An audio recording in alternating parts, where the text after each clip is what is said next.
Today is September 5th, 2023. The time is 5:53 p.m.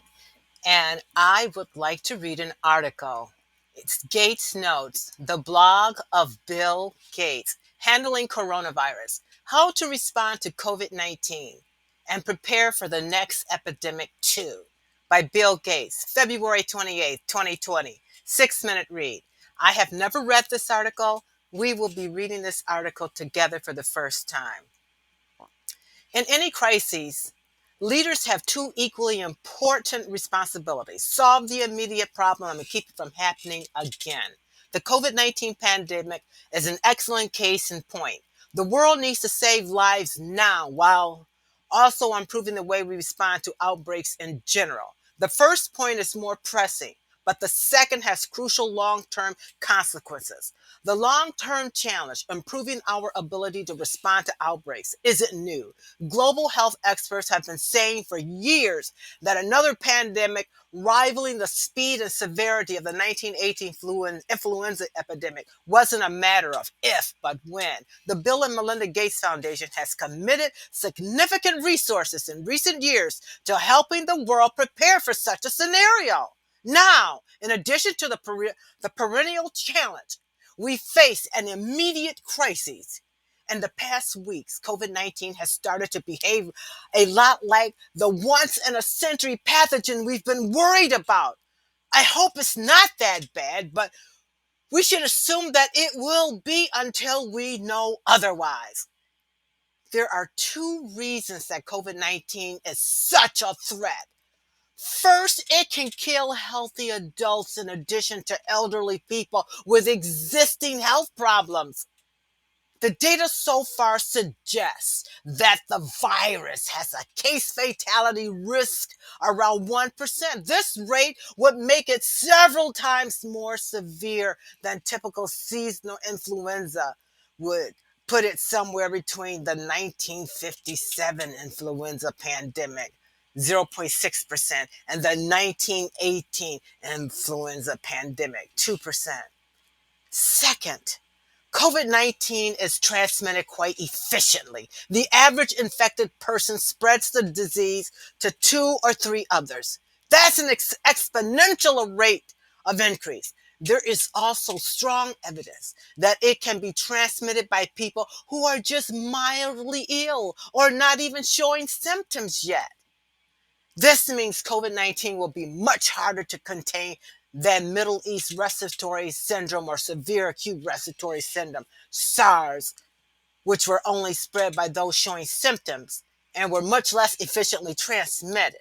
In fact, COVID 19 has already caused 10 times as many cases as SARS in just a quarter of the time.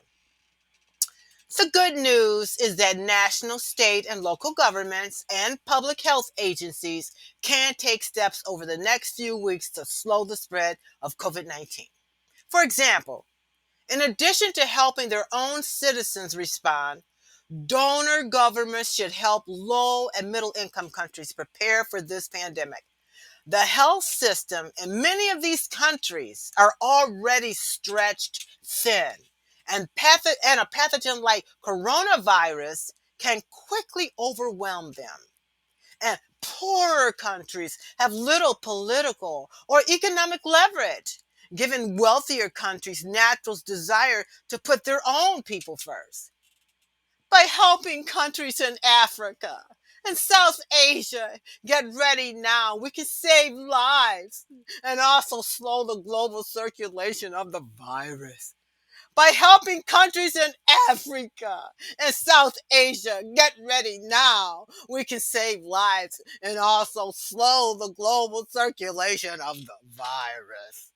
A significant portion of the commitment Melinda and I recently made to help kickstart the global response to COVID 19, which could total up to $100 million, is focused particularly on developing countries.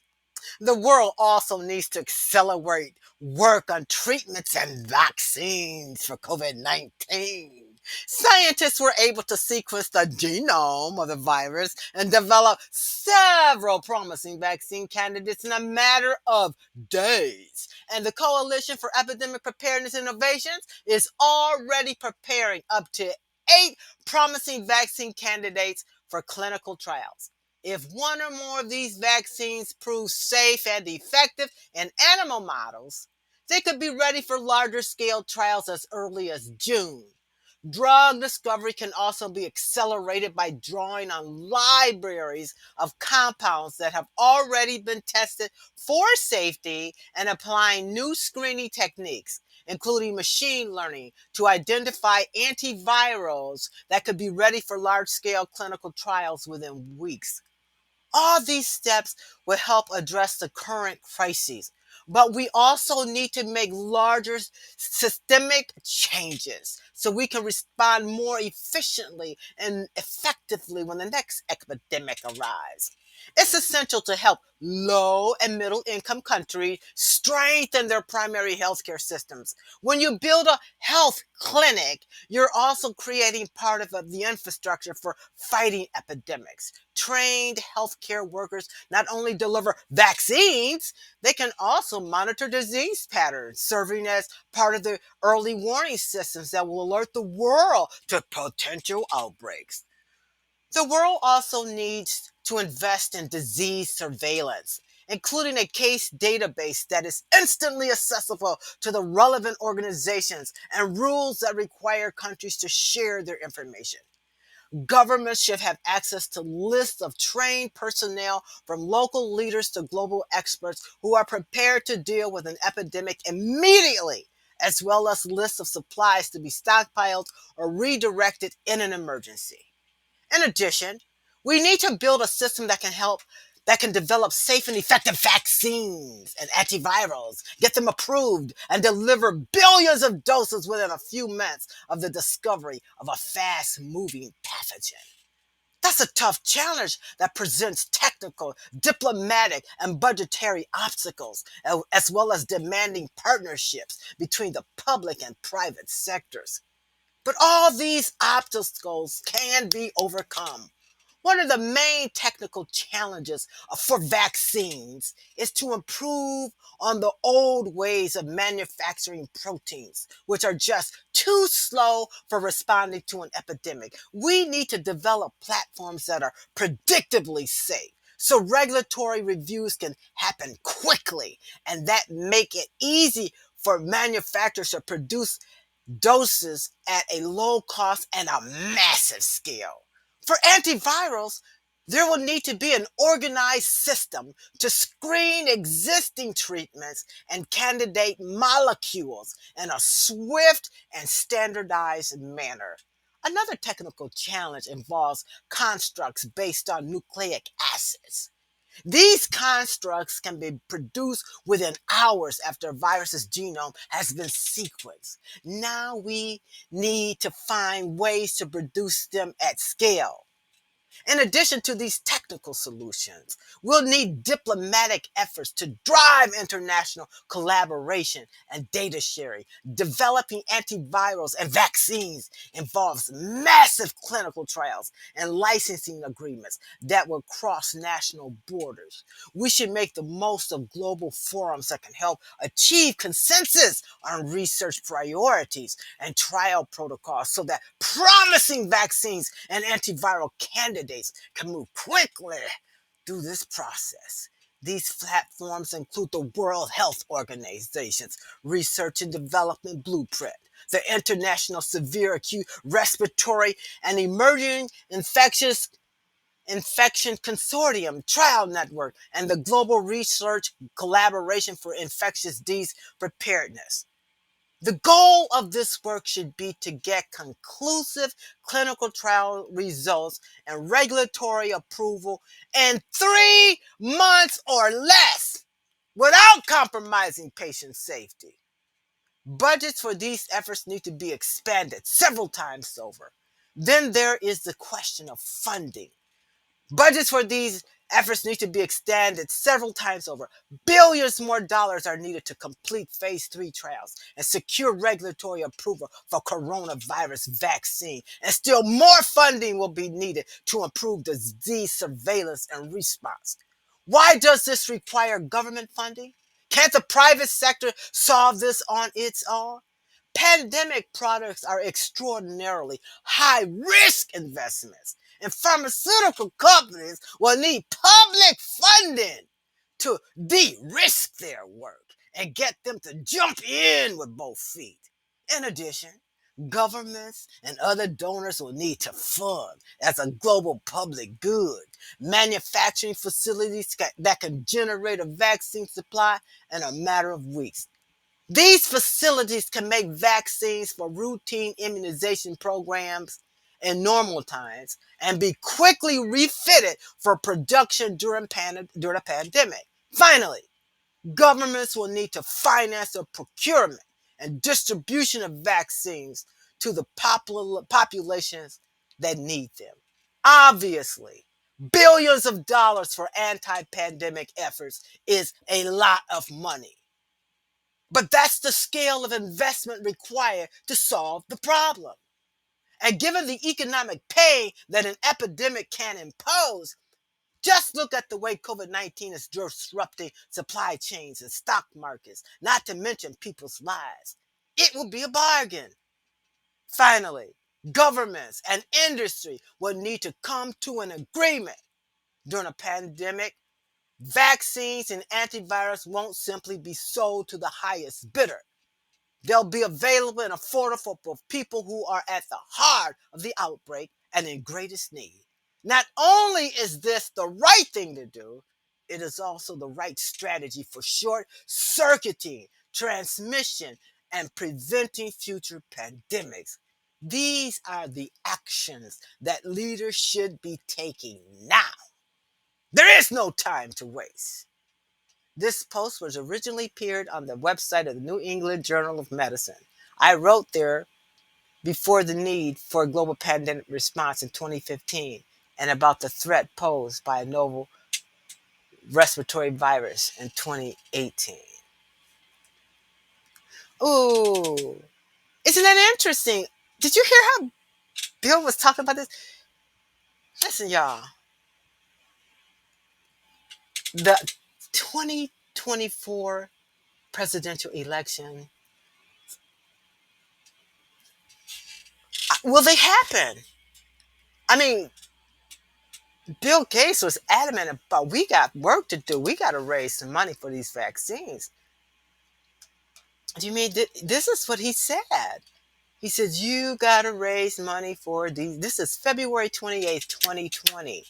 February 28th, 2020. Okay? The world declared, the World Health Organization declared SARS-CoV or COVID-19 to be a pandemic on March 11th. Bill Gates is already telling the world how they must respond. Now, you think about his response to this pandemic and his passion for vaccines and the 2024 election. There's so much going on. There's so many allegories and so many metaphors that comes out of this. You look at this. Here's Operation Warp Speed. And you have Donald Trump being the alpha and omega of Operation Warp Speed. You have Robert F. Kennedy, who is also, let me get to here, Robert F. Kennedy Jr. is also running for president of the United States in the 2024 election. And he is known for advocating for safe vaccines. And at one point in time, it is stated in here, it says the year 2017, this is a vaccination in the news, Trump Kennedy Cleveland Clinic, functional and neuropathic medicine plus more. So this is an article. And it says here, the year 2017 began with what what may become big news on regular medicine's sacred cow, vaccination. Robert Bobby Kennedy announced that then President Donald Trump was planning to establish a commission on vaccine safety and scientific integrity.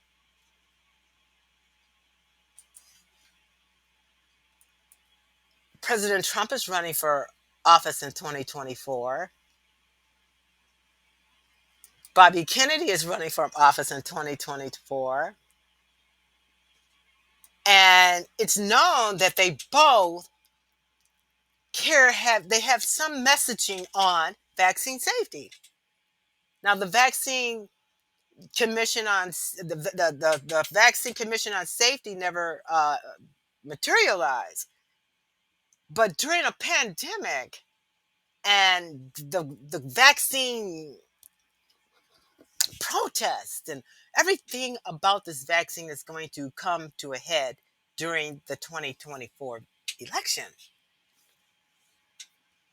How will, I mean, this is going to be the 2024 election is going to collide with Bill Gates' immunization agenda 2030.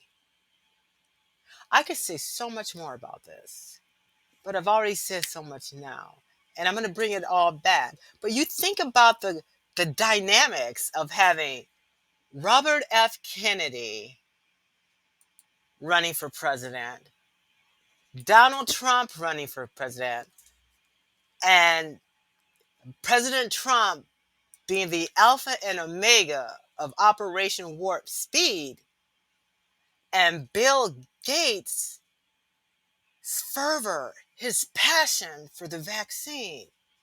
These worlds are going to collide. And I'm going to leave it there.